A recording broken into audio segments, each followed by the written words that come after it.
Beneath the surface of the American Revolution, beyond the clash of armies and the signing of declarations, a shadowy world existed, one of secret societies, clandestine meetings, and whispered oaths. These groups, often hidden from official records, played a critical role in shaping the destiny of the 13 colonies and their quest for independence. Their motivations were complex, their methods sometimes controversial, but their influence on the birth of the United States cannot be overstated. The most renowned of these societies was the Sons of Liberty.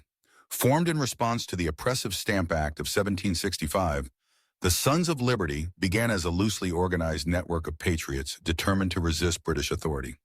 Meeting in taverns, private homes, and even beneath the famous Liberty Tree in Boston, members plotted strategies of protest and defiance. Their ranks included craftsmen, merchants, and prominent figures like Samuel Adams, who became a master organizer of dissent. The Sons of Liberty orchestrated demonstrations, distributed pamphlets, and sometimes resorted to acts of intimidation against British officials. Their most famous exploit, the Boston Tea Party of 1773, became a symbol of colonial resistance and helped ignite the flames of revolution across the continent.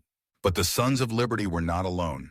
In the shadows, the Committees of Correspondence began to weave a web of communication between the colonies.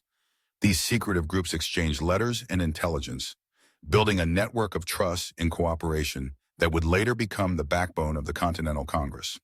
By sharing news of British actions and colonial responses, they fostered a sense of unity and purpose among disparate communities, encouraging colonists to think of themselves not just as Virginians or New Yorkers, but as Americans. Another influential society was the Freemasons, whose lodges dotted the colonial landscape. Freemasonry, with its roots in the stonemasons' guilds of medieval Europe, offered its members a blend of ritual, secrecy, and mutual support. Many of the Revolution's most prominent leaders, George Washington, Benjamin Franklin, Paul Revere, were Freemasons. The lodges provided a space for open discussion of Enlightenment ideals, liberty, and self-government. Though not officially political, their emphasis on equality and fraternity helped shape the philosophical foundation of the new nation. Yet, not all secret societies stood in opposition to British rule. The Loyalists, too, had their clandestine groups, such as the Association of the Loyalists and the Board of Associated Loyalists. These organizations gathered intelligence, sabotaged rebel efforts, and plotted to restore royal authority. Their defeat did not erase their presence from history, but it is the patriot societies that left a deeper mark.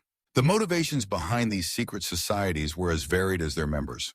Some were driven by a deep belief in individual liberty and self-determination. Others sought to protect their economic interests or social status. For all, secrecy was both a shield and a weapon, protecting members from reprisal while allowing them to plan bold, coordinated actions without interference. The legacy of these groups endures. The methods and networks they developed laid the groundwork for American political organizing and civil society. The language of brotherhood, secrecy, and shared purpose would echo in later movements, from the abolitionists to the suffragists and beyond.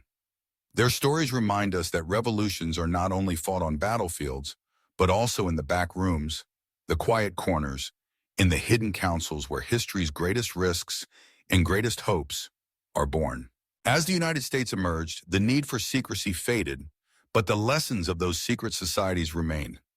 They showed the power of ordinary people, united by a cause, to shake the foundations of empires and to build something entirely new. In their courage, their cunning, and their commitment, we find the hidden heart of the American Revolution.